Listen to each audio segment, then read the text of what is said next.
Assalamualaikum warahmatullahi wabarakatuh.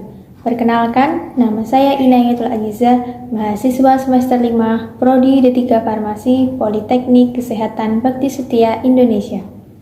Di sini saya akan menjelaskan sedikit tentang kondisi normal kulit, fungsi kulit, proses terjadinya hiperpigmentasi kulit, mekanisme pencegahan hiperpigmentasi kulit beserta contoh bahan alamnya, proses terjadinya jerawat, mekanisme pencegahan jerawat beserta contoh bahan alamnya. Baiklah teman-teman, kita mulai dari yang pertama, yaitu kondisi normal kulit. Bagaimana sih kondisi normal kulit itu? Kondisi normal kulit ditandai dengan semua pori-pori kulit terbuka. Sebum dapat mengalir keluar pori dengan lancar. Proses sel kulit mati rontok dari permukaan kulit terjadi secara teratur. Dan yang terakhir, kulit berada dalam kondisi bersih. Baik, pembahasan selanjutnya yaitu mengenai fungsi kulit. Fungsi kulit yang pertama yaitu fungsi sensori atau biasa disebut dengan indera peraba. Di dalam kulit, terdapat ujung-ujung saraf sensoris pada bagian dermis dan subkutan.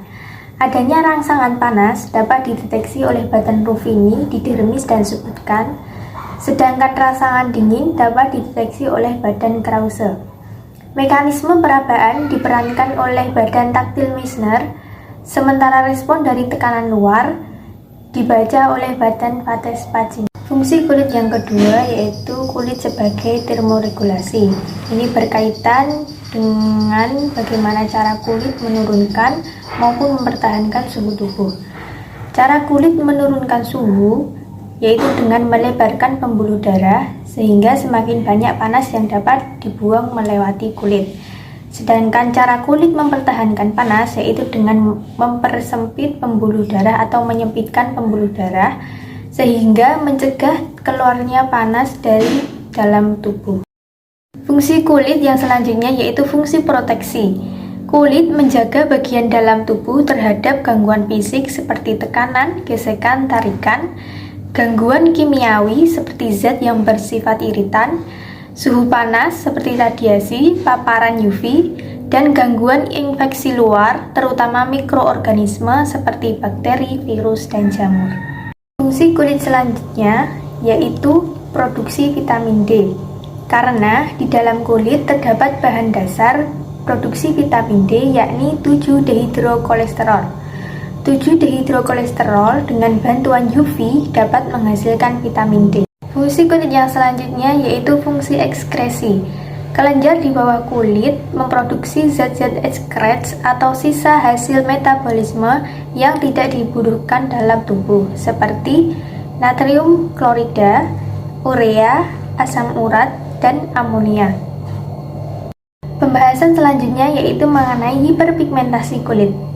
Hiperpigmentasi adalah suatu keadaan bertambahnya jumlah melanin pada lapisan kulit yang mengakibatkan perubahan warna kulit menjadi lebih gelap. Hiperpigmentasi terjadi akibat produksi melanin yang berlebihan. Proses pembentukan melanin terjadi dengan bantuan biokatalis enzim tirosinase dan sinar UV yang terdapat dalam matahari. Melanin yang terbentuk kemudian ditransfer dan didistribusikan ke keratinosit epidermal di sekitar melanosit, maka akan terjadi pigmentasi kulit. Bahan alam yang dapat dimanfaatkan sebagai agen anti-hiperpigmentasi salah satunya adalah tanaman kayu manis. Berdasarkan kromatografi cair kinerja tinggi, sebanyak 50 gram kayu manis ditemukan senyawa sinamaldehid sebesar 90,24%. Sinamaldehid adalah bahan aktif yang mampu melawan radikal bebas sehingga dapat digunakan sebagai antioksidan. Adanya aktivitas antioksidan yang dimiliki oleh sinamaldehid berpotensi sebagai agen anti-hiperpigmentasi. Pembahasan selanjutnya yaitu mengenai proses terjadinya jerawat. Proses terjadinya jerawat biasanya dikarenakan terdapat penyumbatan pada pori. Penyumbatan pada pori tidaklah terjadi karena penyebab yang tunggal. Umumnya, sel kulit mati setelah mencapai lapisan terluar kulit akan berada di sana dalam beberapa waktu hingga akhirnya rontok dengan sendirinya. Proses rontoknya sel kulit mati ini disebut dengan desquamasi atau bahasa lainnya ganti kulit. Sayangnya, proses ini tidak selamanya berjalan dengan lancar. Kondisi seperti usia, produksi sebum berlebih, sampai kulit yang kering atau dehidrasi sekalipun akan menyebabkan proses desquamasi terganggu. Bersama-sama dengan kotoran dan minyak, campuran ini akhirnya membentuk semacam sumbatan pada pori.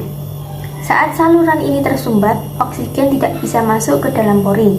Kondisi minim oksigen ini sangat disukai oleh Propionibacterium acne atau bakteri penyebab terjadi jerawat. Tidak hanya itu, P. acnes juga sangat suka dengan sebum, bahkan bisa dibilang kalau sebum merupakan makanan dari bakteri tersebut. Kondisi ini akan membuat P. acnes tumbuh sangat subur di dalam saluran yang tersumbat tersebut hingga akhirnya menimbulkan jerawat. Setelah mengetahui bagaimana proses pertumbuhan jerawat, lantas bagaimana cara pencegahannya?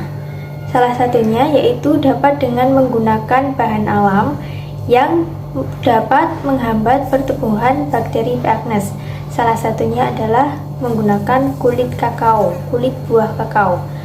Hasil uji statistik menunjukkan bahwa ekstrak kulit buah kakao berpengaruh dalam penghambatan pertumbuhan P. acnes. Pada konsentrasi 50% P/P mampu menghambat bakteri P. acnes sebesar 21 mm. Ini termasuk dalam kategori sangat kuat. Sekian penjelasan dari saya, semoga bermanfaat. Kurang lebihnya mohon maaf. Wassalamualaikum warahmatullahi wabarakatuh.